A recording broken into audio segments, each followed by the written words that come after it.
Hello, everyone. Welcome back to the Mish Minute. Today we have a bunch of special guests. We have James Irving, Jordan Osborne, or Ozzy Osbourne, if you'd like, and Trip Duma. How y'all doing today? I'm doing great. Spectacular. Pretty good, Logan. All right, we got pretty good, spectacular, Pretty good. and pretty good. Pretty Okay, good. awesome. I see y'all brought some good jerseys. Tell me about your player, Jordan Love, right? Jordan Love, yeah. So the Green Bay Packers, a first-round pick in 2020 when they were about to make a Super Bowl push, but they instead drafted Jordan Love, the successor to Aaron Rodgers, as the Green Bay Packers are historically known for doing. And he sat his first 3 years, and then this fourth year he started off a little shaky, but then was one of the hottest players in all of football. Took the Green Bay Packers to the playoffs, became the first ever 7 seed to win a playoff game, and became the youngest average roster to win a playoff game. And then the Green Bay Packers, in my opinion, correctly made him the highest paid player in NFL history this past offseason. Do you know exactly how much he's getting paid? He's getting $55 million a year over 4 years. Awesome. Well, thank you for You sharing. do that math. You do that math. All right. I'm not a math guy, personally. Neither am I. Jordan, you're wearing Tom Brady, yes? Yeah, of course. Tom Brady didn't do much at Michigan, got drafted in the NFL to the Patriots, where he sat for a year, and then fortunately for me, Drew Bledsoe went out, and then Tom Brady came in for the Patriots and won 6 Super Bowls with them, and then went to Tampa Bay and won another one against Patrick Mahomes, and retired 2 years later. Awesome. Well, aren't you a Vikings fan? Yes. Okay, so why are you rooting for Tom Brady, who's never been with the Vikings? Well, it's been rough couple of days for the Vikings, and I just need a break from them. So It's been a rough month. It's a little break, Yes, temporary a month. breakup. So yeah, temporary. We'll be back. We'll be back. All right. And Trip, you're wearing Amon-Ra, yes? Amon-Ra St. Brown, correct. Can you tell me a little bit about him? Yes, I can. So after the Detroit Lions had a miserable tenure with Matt Patricia attempting to lead the way, they hired a new regime with Brad Holmes as the president of football operations and Dan Campbell as head coach. In their first draft together in 2021, they selected Amon-Ra St. Brown, wide receiver out of USC, in the 4th round. He started his career. He was a decent receiver. He ended up working his way up and developing with the coaching staff, and now he is known as one of the top receivers in the league by a lot of valid publications that are released today, and he is on a team that made the NFC Championship last season and improved their roster to make a Super Bowl push this time around. All right, well, thank you for sharing. You are welcome. All right, well, let's start off the real questions, and I'm sorry to do this to you, Jordan. You're going to hate me. Let's talk a little bit about McCarthy, since he's the big elephant in the room. How do you think the Vikings are going to do this season? Well, the Vikings weren't making the playoffs with J.J. McCarthy as quarterback anyways. I don't think J.J. McCarthy was ready to start, but I think in a way it was good to sit him and wait with Sam Darnold. But him, unfortunately, having to miss his entire rookie year with a torn meniscus sucks, and you don't wish that on any player. So, J.J., get better soon, and, hopefully get back out there. Of course, it's no fun when someone gets injured. They're just out for the season most of the time. What about you, Jordan? You're the big Vikings fan, as you just said. You want to take a little break from the Vikings because of this, so what are your thoughts? Pain. Straight pain. Straight pain. Yeah, like I said, it's been rough. I was over the moon to have JJ. It's been a minute since we had a good, consistent quarterback, and JJ somewhat proved that in preseason with 1 game. He was amazing, and I couldn't wait to watch him. But I guess I'm gonna have to wait a year. I mean, Ryan Leaf had some pretty good preseason touchdown throws too, and we know what Ryan Leaf's story is. So I think J.J. McCarthy is a good, consistent quarterback already. He's a little bit of a stretch there. You think they're going to do any good with Sam Darnold?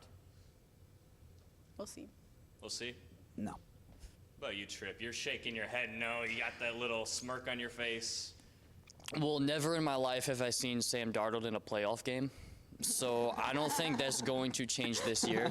The Vikings do have a pretty good roster. They have a lot of good pieces on it, a lot of good talent. They still have Justin Jefferson, who's one of the best receivers in the NFL, if not the best. They just drafted Dallas Turner in the first round, who's going to be a prominent edge rusher, in my opinion, out of Alabama. So I believe the Vikings are doing some good things within their organization, but the problem is they just don't have the quarterback this year to put it all together. And in as good of a division as the NFC North is, with the Lions, Packers, and Bears all contending for the playoffs, I don't believe the Vikings are in a position to win that many games and make it.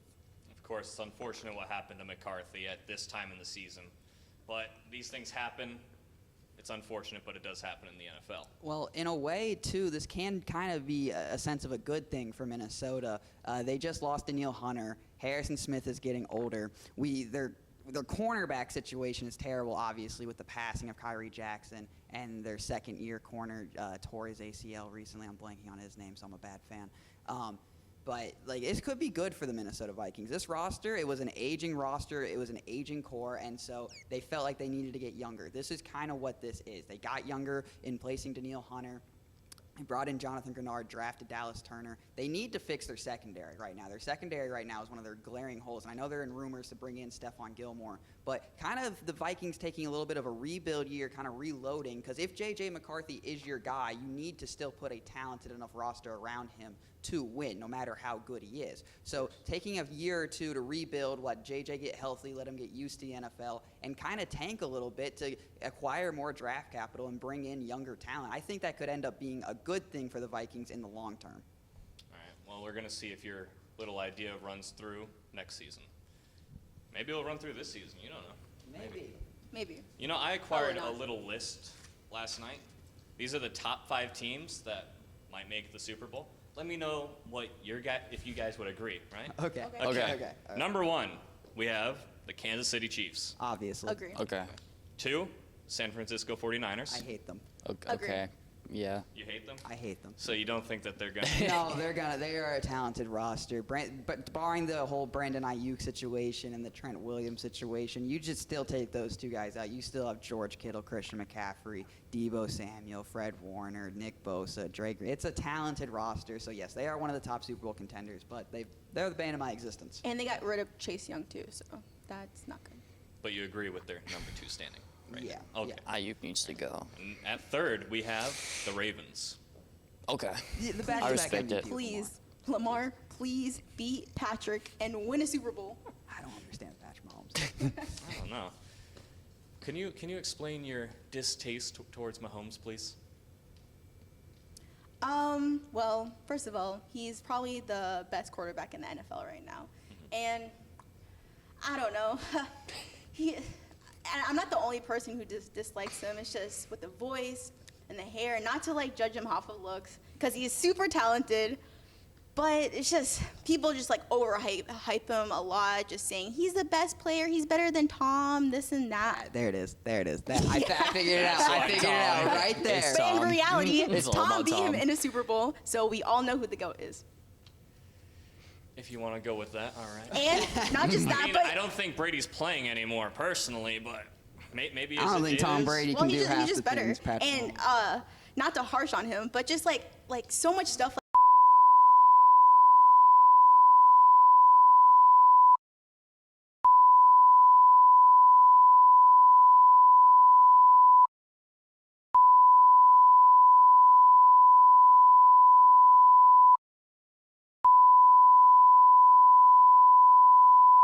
I think we should move on before someone here gets canceled. All right. At 4th, we have the Lions. I want to hear from you first, Trip. I think that the Detroit Lions, or 4th is a good spot for the Detroit Lions. They have a great roster, and like I said, they made the NFC Championship as one of the top 4 teams last year. I can see an argument to put the Lions at number 3 ahead of the Ravens because the Baltimore Ravens lost a lot more, even though they did add Derrick Henry, which is why I'm not going to contest that at all, because Lamar Jackson and Derrick Henry is one of the scariest offensive duos in the league, and I don't believe the Lions are a good matchup for the Ravens. I think the Ravens would beat the Lions in the Super Bowl because because I don't think the Lions have what it takes to contain Lamar Jackson and Derrick Henry on the exact same team. But in terms of the Lions' entire roster, I believe they have a lot more continuity, and you can use that to, and they're also in a slightly weaker conference. The NFC is not as good as the AFC was last season. We'll see if that trend continues this year. But the Lions are in that top 5 category, and I believe you can make an argument for 3 or 4 depending on how highly you rate the Ravens. Yeah, I have to agree with Tripp there. The one thing, though, that the Lions are kind of is holding them back necessarily would be quarterback. Jared Goff is good. I don't want to hate on Jared Goff. Jared Goff is good, and in this system that the Lions have built, he has proven to be the guy that can take the Lions to the playoffs and can win a playoff game. He can probably even take them to a Super Bowl. Now, win a Super Bowl, we'll have to see on that because of the opponents you have in the AFC. But when you're looking at other rosters like that, I mean, the Niners are kind of in the same situation with Brock Purdy. Now, obviously, Brock Purdy is younger than Jared Goff and is not being paid like Jared Goff. In fact, was the last pick in the draft, so he's literally being paid the least amount you can get out of a draft pick. But I think when you look at the other rosters, like the Eagles, they have Jalen Hurts. The Ravens have Lamar Jackson. The Chiefs have Patrick Mahomes. So when you look at it, the biggest question mark comes to be is like, can Jared Goff get us there consistently, and can he make those next level throws? Because when the Lions took the lead and they went down, they needed to make another play to keep the game out of there. And Goff did make the throw. Josh Reynolds dropped it, but still, you would need another playmaker in there, you would think. And hopefully the Jameson Williams breaks out happens, which is really what the Lions need. If Jameson Williams can break out, add a next-level element to that offense. And it just adds another playmaker to work on, because I think the Niners' defensive line matches up well. Now, the Lions have the best offensive line in football, but the San Francisco 49ers' defensive line, I think, can give them problems in the run game. Nick Bosa, Fred Warner, Trey Greenlaw, it's a great defense. So I think you got to look, when you look at it, it's like, it's going to come down to, can Jared Goff make that next level throw that they need to get the Lions over that hump? And you can't count out Dan Campbell too. Like, look what he's done with the Lions for 1 year, 2 years. Yeah, this will be his fourth full season at this point. Creating one of the most superior offenses in the league, So there's no telling what he might do this year with the team. Yeah, and Ben Johnson, their offensive coordinator, is a great play caller. But I think some of Dan Campbell's analytical decisions, I don't know, Tripp, you can answer this, has kind of hurt the Lions in a way. It is okay to punt the football sometimes. It is okay to punt the ball, but he goes for it a lot and so much. And sometimes it set up the Niners with easy field position. They didn't have to kill that much clock to get down the field, and the momentum was shifting in that game. You could feel it. So I think I like Dan Campbell's aggressiveness. I think it's his style of football, and he's going to stick true to his style of football. I don't think he should change that at all, because I think some of that is what has made the Lions so successful, is being aggressive and playing to your style of football. Because sometimes it does work, and you get it, and you're in a great spot. However, I think he can tone it back just a little bit, especially when it comes to the playoffs, too. Because when you got to tone it back just a little bit, because a simple mistake like that, and boom, your season's done. But do you think some of those decisions have hurt the Lions? I agree with that, especially in the 49ers game. I emotionally feel the same way that you do. I love how Dan Campbell coaches. I love his aggressive nature. I love the fact that his play calling, he shows that he trusts his team. But I do think he could dial it back a little bit, especially in situations where the game is on the line and you have a Super Bowl trip. You could definitely stand to take some points in the red zone when you have the opportunity on 4th and long situations. But I do think that Dan Campbell will dial it back a bit this year, because he has more analytics to help him now. The longer you're in the league, the longer you have to look at the results of your decisions and have graphs made by your coordinators and your staff and analytics team to give back to you and go over it in the game plan with training camp and everything like that. So I believe with that happening and the more conservative game planning, the Lions should have a better turnout on 4th down and in critical situations this season. Especially with the roster upgrades you made this year, you would think that Dan Campbell would trust his defense a lot more. They added defensive tackle DJ Reader from the Cincinnati Bengals, who's been a stalwart in their defense forever. They also added 2 cornerbacks in the first 2 rounds of the draft. They picked up in my opinion, stole Terrion Arnold in the late first Yeah, round. He roll should tide. not have fallen that far. The biggest concern for the Detroit Lions last season was their secondary, and they improved in their worst position group, adding Arnold in the first round and also Missouri's Ennis Rakestraw in the second round.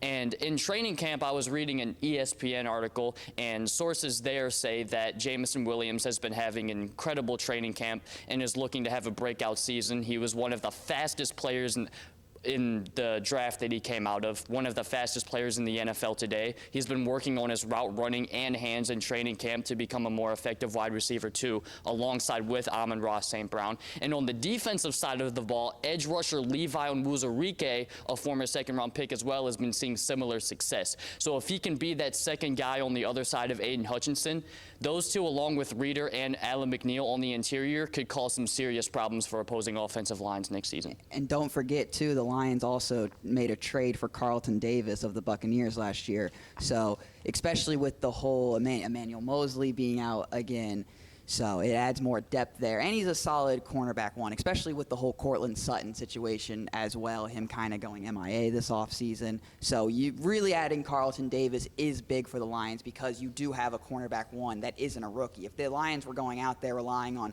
Terrion Arnold and Ennis Rakestraw to be the top two corners, having no experience, I think the secondary for the first few weeks of the season, maybe the first half of the season, problems. probably wouldn't have been that great. But then later they probably would have picked it up. But having Carlton Davis in there, in that room, gives you some stability because Carlton Davis has been a very solid corner for the Tampa Bay Buccaneers. So getting him in there to help Terrion Arnold and Ennis Rakestraw is huge for the Lions. You got anything to add, Jordan? You've just kind of been sitting there.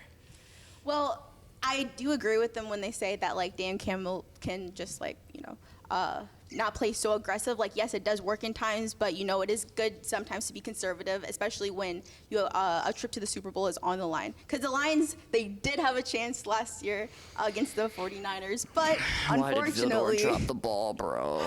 Unfortunately... NFC Championship losses to the 49ers. To the 49ers. Haven't been there before. Yeah. Maybe this season, Trip. Maybe this season. Please. And last but Gotta not run that. least, we have at number 5, the Bengals. Yes. The Bengals. Joe Burrow's going to cook this year. That new haircut is going to do wonders for him. Slim Amazing. Shady look.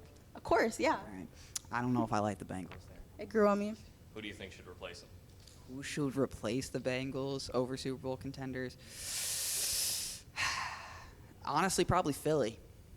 Philly. I like the Eagles over the Bengals this year. Yeah. They're in a weaker conference. They're in a much weaker division, which is another place. So they'll probably have more wins. Their roster, I know they lost a lot. Jason Kelsey is going to be a huge loss, and there's reports coming out about Nick Sirianni and Jalen Hurts. But the offensive line right now is still better than the Bengals. The wide receiver room for the Eagles is better than the Bengals. Jamar Chase is the best receiver out of them, but A.J. Brown and Devontae Smith is a better duo.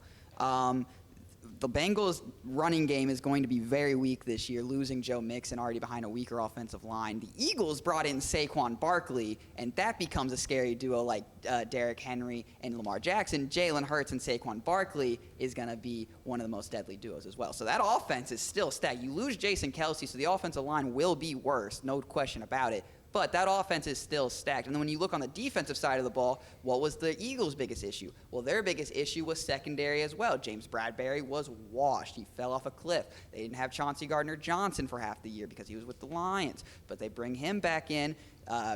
Darius Slay is still a top corner, although he's getting older. But they did the same thing in the first 2 rounds. They added 2 corners they like, Cooper DeJean and Quinyon Mitchell.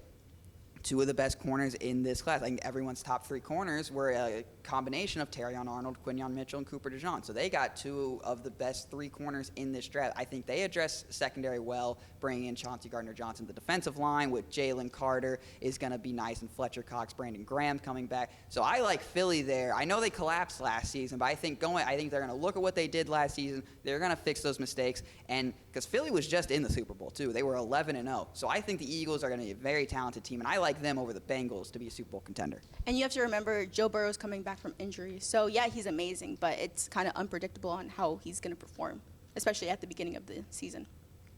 And if he can stay healthy as Yeah. well, too. There's reports of a wrist injury coming out now in camp. So I think there's a lot of question marks with the Cincinnati Bengals right now. T. Higgins requesting a trade. You still haven't paid Jamar Chase yet. Sam Hubbard is requested a trade. So there's a lot of question marks with the Bengals right now. They're a talented team, and they are one of the better teams in the AFC when Joe Burrow is healthy and on the field. But I just don't know if I like him for top 5 Super Bowl contender right now. But I don't hate it. Do you agree with his statement? I do. Do you think his top 5 should also be there? Philly? Or do you think someone else should take the spot of 5th? I'm just gonna leave the Bengals in there. But if 6 would probably be Philly. 6. Yeah. Maybe I'm biased because I love Joe Burrow, but I don't know. That's probably. James, you seem a little angered by her statement, a little No, uncomfortable. that's fine. No, it's just like I said, the Bengals just have a lot of question marks. So they're up in the air right now. But it's a lot of stay healthy question mark. I'm curious what Tripp thinks. Tripp, who's that 15?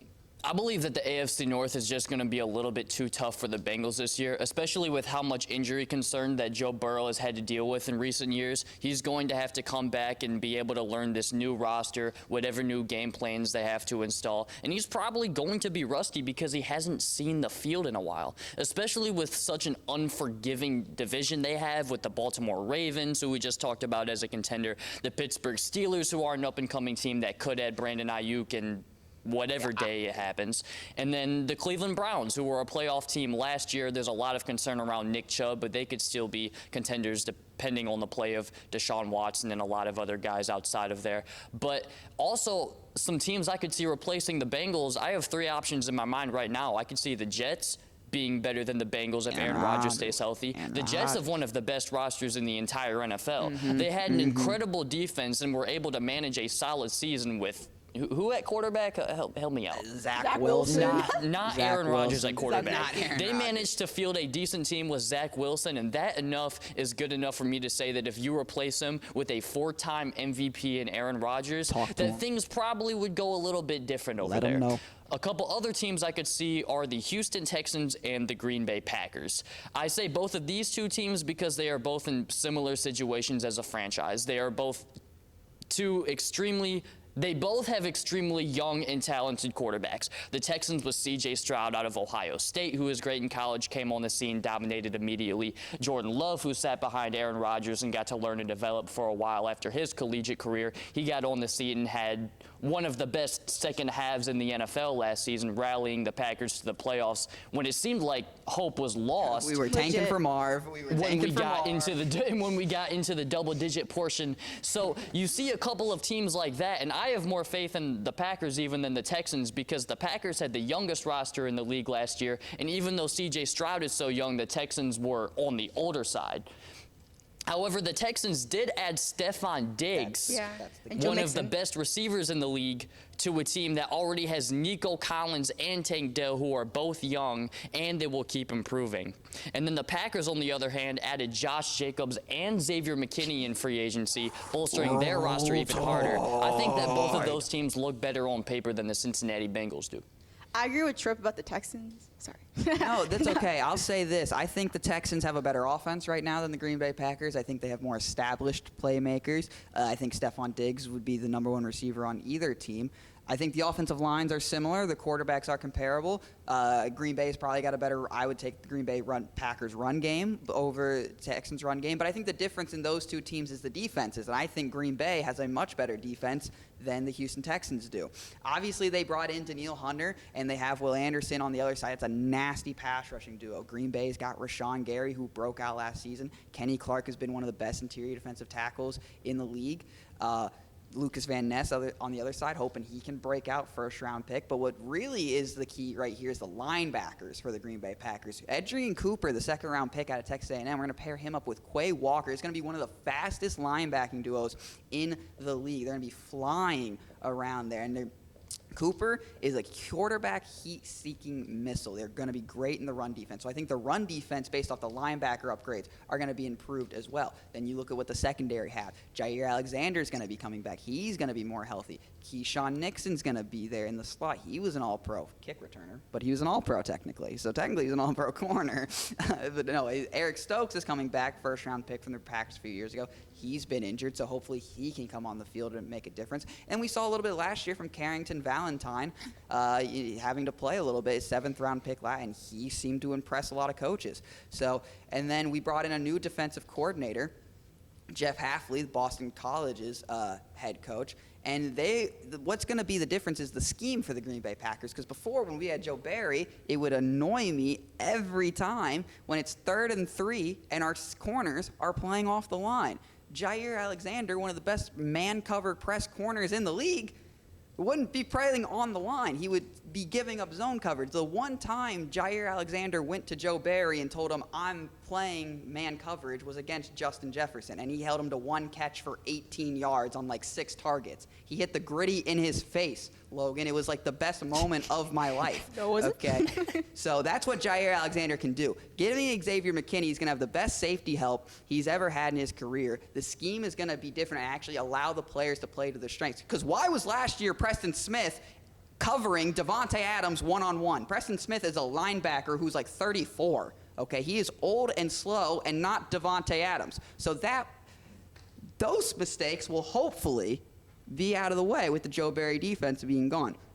Packers implement a new defense. They've added Xavier McKinney, made him the highest paid safety in the league. Jair Alexander gets the best safety help.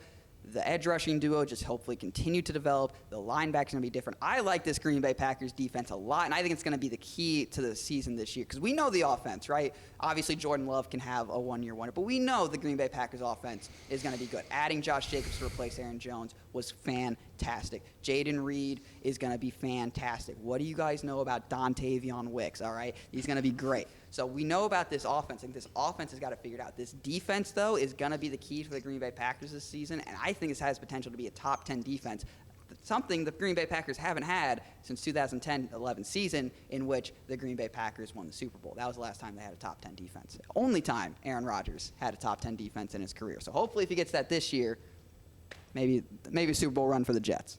Are you gonna If be he can betting stay on the healthy. Packers? Obviously. Obviously. All right. See, I saw your face a few times while he was talking. Did you have any comments? You looked a little unnerved about some of the things he said. Not necessarily. I was honestly just paying attention.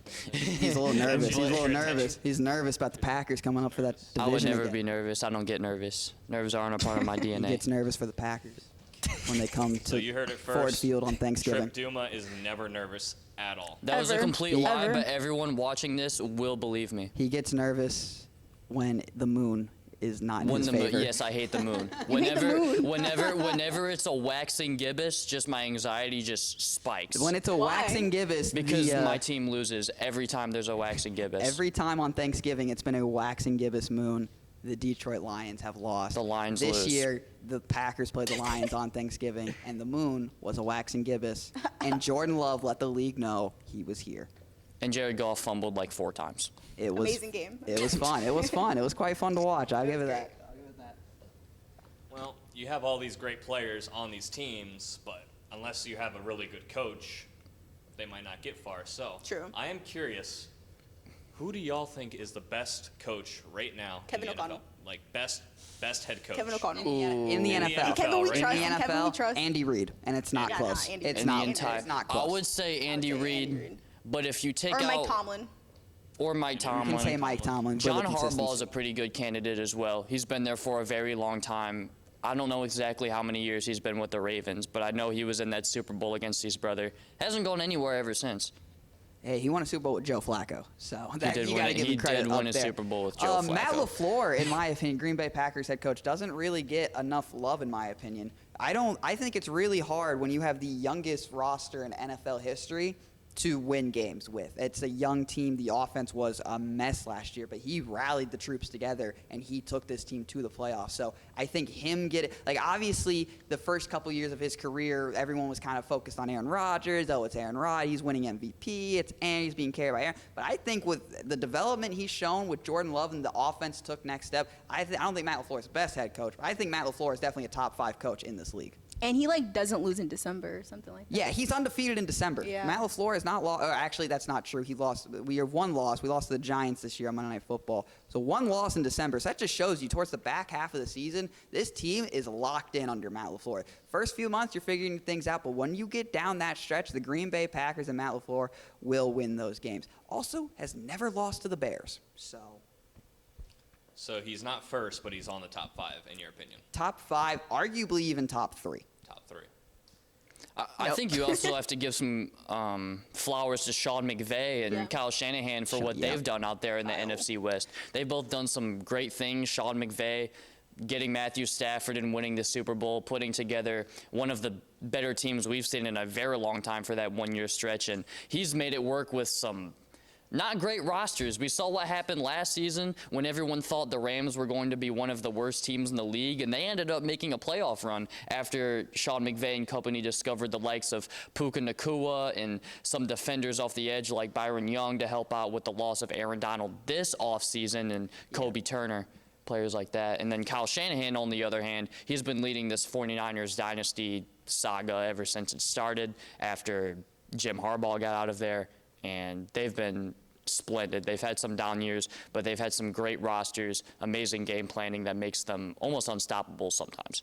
Yeah, shout out to Kyle. Yeah. He's definitely created one of the most superior offenses in the league. They were just in the Super Bowl. And, obviously that they lost, but, even getting there is, incredibly hard, especially for a head coach. Yeah, I think the biggest knock on Kyle Shanahan has been the play calling in certain situations, which has allowed his teams to kind of lose some of these Super Bowl games. Obviously, in 28-3, he was the offensive coordinator for the Atlanta Falcons at the time and was refusing to run the ball some more. He just wanted to keep passing it, and that allowed the Patriots and Tom Brady to come back in the game. You look back to his first Super Bowl appearance as a head coach, where it was Chiefs-Niners. They had a 10-point lead with 2 minutes left to go in the game, and Patrick Mahomes' magic due to, again, not really running the ball, calling a deep shot with Jimmy Garoppolo, which was open. It was the right play call, but Jimmy G couldn't make the throw. So, but again, that's another lead late in Super Bowl loss. This year, again, in the Super Bowl versus the Kansas City Chiefs, that decision to get the ball first in overtime, I think, was the wrong decision. I was questioning the decision at the time. I was like, that's a bad decision. The Chiefs just won the Super Bowl, and the Chiefs won the Super Bowl. So I think the biggest knock with Kyle Shanahan has been his situational coaching. I think in certain situations, it hasn't been there. The Kyle Shanahan that is winning those games hasn't been there. I don't think his play calling is – I think he's one of the best play callers in the NFL. But that situational coaching and those situational decisions that he has to make late in games – they just haven't worked out for him. Now, I'm not saying they're the wrong decision, but, when you're losing the Super Bowls like that, it's coin toss was the wrong decision. It was the absolute wrong decision. You saw Patrick Mahomes' face. He was even shocked when he said that. So I think just certain coaching situations like that has kind of been the knock on Kyle Shanahan so far. Kyle's been great at getting to Super Bowls, just not winning them. Well, he's great at beating us in the playoffs. Amazing. So. Shout out to Kyle for that. Shout out He's to good. He's pretty good at that. Love-hate relationship with Kyle. Hate. Personally. It's pure hate. Pure hate. I don't like Not that. very happy. Not Not a very thing- happy not a thing to like currently. Shout out to Kyle. Shout out to Kyle. Not a thing guy. to like about We it. have pure hate. Pure hate. Pure Shout love. out to Kyle. Pure love. Pure love. Pure love. Okay. Love Kyle. Jordan Love. Jordan Love. Pure love. Okay. Any other comments? All right. Well, I have one last question for all of you. I've heard a lot of debate on this subject. What is the second most important position in all of football? All of football. Second most important position. Okay, I like this one. Give me an edge rusher. I think it's got to be edge rusher. Edge rusher. Really? Edge rusher, yeah. The most important side of football is quarterback and the offensive side. But when you have a great edge rusher that can disrupt plays from the backfield before they even get started, it makes the rest of your defense better. Your secondary doesn't have to cover as long because your edge rusher is there in 2 seconds. They're not even going to have time. An edge rusher like T.J. Watt is the reason the Steelers are consistently 9-8, along with Mike Tomlin, because he can just disrupt the other team's game plan so quickly that they don't have time to get any offense going. You can't run the ball with them there because they're just there. So I think edge rusher is probably the second most important position in football, although you could argue tackle. I couldn't pick one for defense, so I'm just going to go offense. I'm going to say probably receiver. Receiver, you know. Like the quarterback's obviously the most important position, but who's catching those balls? Who's actually getting the touchdowns? I mean, you could argue it's the running back, but, you know, most of the time, if you hand it off to the running back, the play is not going to go well, so especially for the Vikings. So, you know, if you have someone like Justin Jefferson as a receiver, you know, that's how you win games. I'm actually going to say left tackle, and edge rusher is a very valid point, and a lot of my points are very similar because football is made and broken in the pocket and at the line of scrimmage. Having 2 seconds to throw the ball and two and a quarter seconds to throw the ball can be the difference between getting sacked 7 yards behind the line of scrimmage and having to punt, or finding an open receiver down the sideline on a go route for a 70-yard touchdown. Protection is the most undervalued thing in football, and a lot of that has to do with the fact that, A, there are basically no statistics around offensive linemen. It's helping out a lot now that tools like PFF with player grading are available, and you can now see how many times a player gives up a sack or what % of the time they win on their matchups and advanced statistics. But also, if you don't have a good offensive line and you have a great quarterback back there, if he doesn't have the time to find those receivers and get the ball out, then it's not going to matter. If you make your quarterback's life harder, that can be the difference between him having a 2,525 touchdown season or via 4,000 yards and 32 touchdowns. It's just the protection boosts production so much more than people give credit for, and that's why my answer is the blindside protector. No, and I agree. That's why I said, because as I was making my case for edge rusher, that's why I said you could argue tackle there at the end. It's like, well, if you have a good tackle that can stop that edge rusher, then you're fine. So I think they say games are won and lost in the trenches. And so I think when you're looking at second most, your quarterback is the most important position in football. So you go to your tackle to protect the franchise, right? And then on defensive side, yeah, I agree. I think I agree with Tripp now more. You've changed because I've kind of swayed myself a little bit. It's between tackle and edge rusher. For me, I think when you look at defense, I think an edge rusher is the most important position on the defensive side of the ball. And I think offensive tackle is probably the second most important position on offense. Yeah, that's why they say defenses win championships, you know, because you can't get points if you have, you know, incredible defense on the other side of the field. You could even make a quick little argument for middle linebacker if you wanted to, because they're often responsible for reading the entire defense, similar to a quarterback reading the offense, and the Mike linebacker is often responsible for a lot of pre-snap adjustments and a lot of just looking at the game plan in general, and are often the leaders of the defense. You think Fred Warner is the best example of a Mike linebacker in today's NFL? Absolutely. I absolutely agree with that, too. You got to make those pre-adjustment calls. Sometimes just reading the offense like that, making those plays. I mean, when you look at it, how the Green Bay Packers did win their Super Bowl is because of how it was Clay Matthews. He lined him up at linebacker. He was like, they're reading stretch, goes out, reads stretch, forces the fumble. Game is history. So making those adjustments, the smart plays like that, absolutely are game changers. So I like the argument for the Mike, but it's still probably edge rusher for me on defense. Well, that's all the time we have today. Thank you, all three of you, for Thank being you. on the show. Thank you, Logan.